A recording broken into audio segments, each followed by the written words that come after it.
Hii ni 2026, sio 25 tena.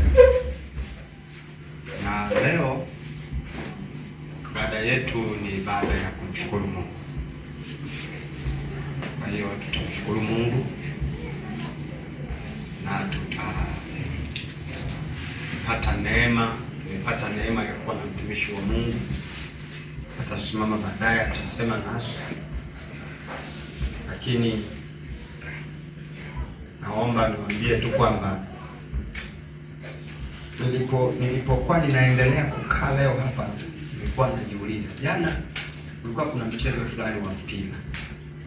Mimi ni mwana michezo, niliwahi kucheza mpira huko nyuma. Kwa hiyo mpira sio dhambi, ila kama huupendi tu sema mimi siupendi, na mimi siwezi kukwambia kwamba ni mzuri kwako. Sawa? Kama upendi mpira unaweza kukuta unapenda mangumi, na mimi mangumi kwa kweli mimi naonaga ni dhambi. Mchezo ya kuumizana haya ni, lakini siwezi kusema kwamba hayafai. Mwingine anapenda riadha na nini. Kwa mimi nilikuwa naangalia mpira jana. Mpira ule ulikuwa ni kati ya Tunisia Mali, na kiukweli sikuwa upande wowote, ila nilikuwa naangalia tu nijue ni nani anajua kufanya nini.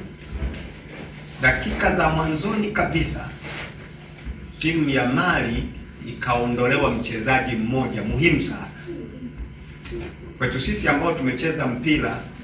Nikajua hapa tayari ni kampeni ya kuwaumiza hawa Mali hawa, lakini niliangalia kipindi kimoja, baadaye nikaenda nikapumzika.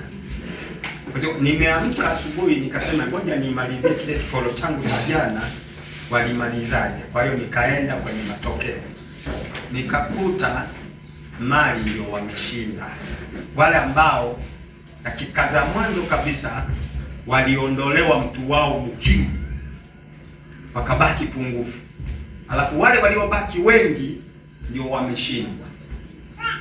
Sasa nimekaa hapa nikaanza kutafakari, nikasema kumbe ushindi ni kwa ajili ya watu walio tayari kujitolea.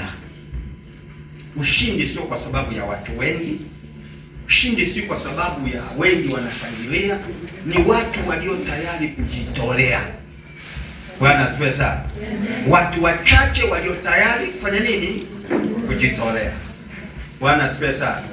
Toka tumetangaza hapa na kuweka kadi kwenye WhatsApp na kuzituma kila mahali, watu kanisani wamepungua sana sana.